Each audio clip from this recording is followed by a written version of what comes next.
Adik-adikku yang dirahmati oleh Allah Subhanahu wa taala, semoga keberkahan pada hari ini melimpah kepada diri kita. Dan hari ini tema kita adalah tentang kematian.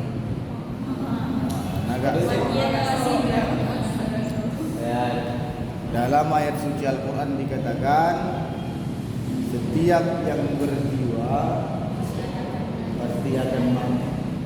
Setiap yang bernyawa pasti akan meniknat.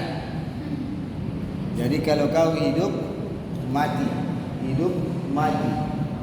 Jadi tidak ada kata-kata yang bisa dibuat untuk melarikan diri dari kematian. Mati itu pasti. Jadi muncul pertanyaan, kalau sudah tahunya kita mati itu pasti, apa yang sudah kita persiapkan untuk menuju kematian? Apa? Amal apa? Amal apa? Amal soleh. Jadi seperti itu dia. Kalau seandainya kita sudah mengatakan kematian itu adalah sebuah kepastian, maka diperbanyaklah amal ibadah untuk menuju akhirat. Seperti yang kita sampaikan yang lalu, kejar dunia seolah-olah kita hidup selamanya, dan kejarlah akhirat seolah-olah kita hidup mati besoknya. Jadi akhirat ini pun juga kita perhitungkan, karena di dunia kita hidup, setelah kita mati masuk kita ke akhirat. Jadi kalau seandainya hidup kita tidak bermanfaat, kalau macam sekarang kalian yang masih muda-muda tidak dimanfaatkan kehidupan itu, maka siap-siap ajalah dengan mati sia-sia, tidak juga bermanfaat. Kita banyak melihat di media sosial, ada yang mati husnul khotimah, mati dalam keadaan sholat, mati dalam keadaan sujud. Kan indah kita menengok, ya kan?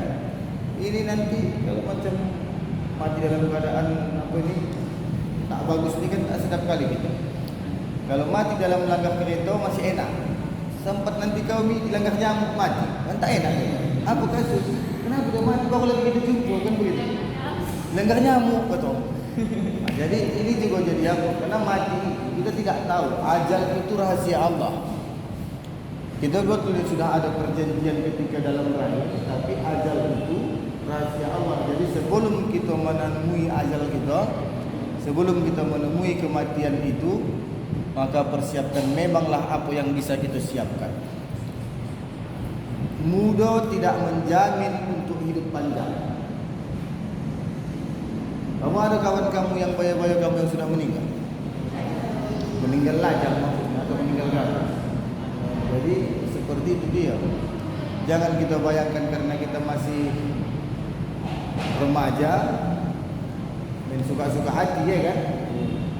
Jadi tetap amal ibadah itu terus dilakukan. Apalagi seperti ini, seperti masih muda-muda, masih sehat-sehat.